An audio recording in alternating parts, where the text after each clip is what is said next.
বর্তমানে বহুল আলোচিত যে কথাটি সেটি হচ্ছে প্রধান উপদেষ্টা এবং উপদেষ্টারা ঠিক কত টাকা বেতন পায় এবং তারা সরকারি খাত থেকে কি কি সুযোগ সুবিধা পাবেন সেটি জানতে সম্পূর্ণ ভিডিওটি না টেনে দেখুন। 2011 সালের পঞ্চদশ সংশোধনী বিলের 20 ও 21 নম্বর প্রস্তাবনায় সংবিধানের 58 অনুচ্ছেদ অনুযায়ী তত্ত্বাবধায়ক সরকার ব্যবস্থা বাতিল করা হয়েছে। তাই বিদ্যমান সংবিধানে তত্ত্বাবধায়ক সরকারের প্রধান উপদেষ্টা ও উপদেষ্টার বেতন সুযোগ সুবিধার বিষয়ে সুনির্দিষ্টভাবে কিছুই বলা নেই। তবে প্রধানমন্ত্রীর সমান পদমর্যাদার দায়িত্ব পালন করবেন প্রধান উপদেষ্টা, একইভাবে মন্ত্রীর সমান পদমর্যাদার দায়িত্ব পালন করবেন উপদেষ্টারা। সেই হিসাব অনুযায়ী প্রধানমন্ত্রীর পাওয়া সব ধরনের সুযোগ সুবিধাই পাবেন প্রধান উপদেষ্টা এবং মন্ত্রীদের পাওয়া সব ধরনের সুযোগ সুবিধা পাবেন উপদেষ্টারা। তবে সাধারণ দায়িত্ব পালন শেষ করে তারা যখন সরকার ছেড়ে চলে যাবেন তখন তারা সবাই সাধারণ নাগরিক হিসেবেই বিবেচিত হবে। এক্ষেত্রে একমাত্র প্রধান উপদেষ্টা ছাড়ার পর সরকারিভাবে ব্যবস্থাপনায় 2 বছর আবাসিক সুবিধা পাবেন। বঙ্গভবন সূত্রে এসব তথ্য জানা গেছে। একজন প্রধানমন্ত্রীর কাজ হলো সঠিকভাবে দেশকে পরিচালনা করা, তবে বিনামূল্যে এই কাজটি করেন না তিনি। এজন্য অন্য চাকরিজীবীদের মতোই মাস শেষে মাইনে পান বাংলাদেশের প্রধানমন্ত্রীও। সেই সঙ্গে তিনি পান একাধিক সুযোগ সুবিধা। 2016 সাল অনুযায়ী বাংলাদেশ প্রধানমন্ত্রীর বেতন মাসে 1,15,000 টাকা।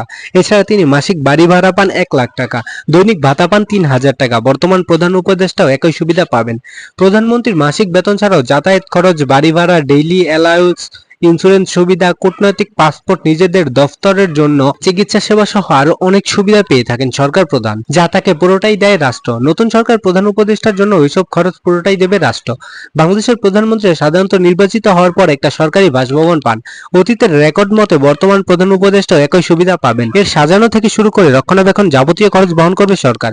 প্রধানমন্ত্রীর ব্যক্তিগত ফান্ড থেকে এর পেছনে 1 টাকাও খরচ করতে হয় না। কেউ চাইলে নিজ বাড়িতে অথবা অন্য কোথাও বাড়ি ভাড়া নিয়েও থাকতে পারবে। সেক্ষেত্রে সেই বাড়ি সরকারি টাকায় অত্যাধুনিক বিলাসবহুল করে সাজিয়ে দেওয়া হবে। বাড়ি ভাড়া হিসেবে একটি বড় অঙ্কের অর্থ পান প্রধানমন্ত্রী। বর্তমানে প্রধানমন্ত্রীর হাউস রেন্ট অ্যালাউন্সের পরিমাণ প্রতি মাসে 1 লাখ টাকা। তার বাড়ির নিরাপত্তায় থাকেন স্পেশাল ফোর্সের সদস্যরা। বর্তমান উপদেষ্টাও একই সুবিধা পাবে বলে জানিয়েছে বঙ্গভবন সূত্র। প্রধানমন্ত্রীর মতো প্রধান উপদেষ্টাকেও বিদ্যুৎ, গ্যাস, টেলিফোন, পানির বিল যতই খরচ করা হোক না কেন এসব নিয়ে কোনো চিন্তাই করতে হবে না। সবকিছু খরচ বহন করবে রাষ্ট্রীয় কোষাগার থেকে। দেশ এবং দেশের বাইরে যাতায়াত করার জন্য প্রধানমন্ত্রী যে টাকা খরচ হয় তাও সম্পূর্ণ বহন করবে রাষ্ট্র। দেশের মধ্যে ট্রেনে যাতায়াতের ক্ষেত্রে তার জন্য বরাদ্দ থাকে বিলাসবহুল রেলওয়ে সেলুন কোচ। পরিবারের কোনো সদস্য থাকলে তারাও ফ্রিতে যাতায়াত করতে পারেন। এছাড়া বিমান ভ্রমণ যে খরচ হয় তাও বহন করে রাষ্ট্র। আকাশপথে ভ্রমণের সময় রাষ্ট্রীয়ভাবে বাৎসরিক 25 লাখ টাকা ইন্স্যুরেন্স কভারেজ পান বাংলাদেশের প্রধানমন্ত্রী। প্রধান উপদেষ্টা একই সুবিধা পাবেন। একইভাবে মন্ত্রিসভার একজন প্রধানমন্ত্রীর সমান বেতন ও ভাতা, আনুষঙ্গিক সুযোগ সুবিধা পাবেন তত্ত্বাবধায়ক সরকারের একজন উপদেষ্টা।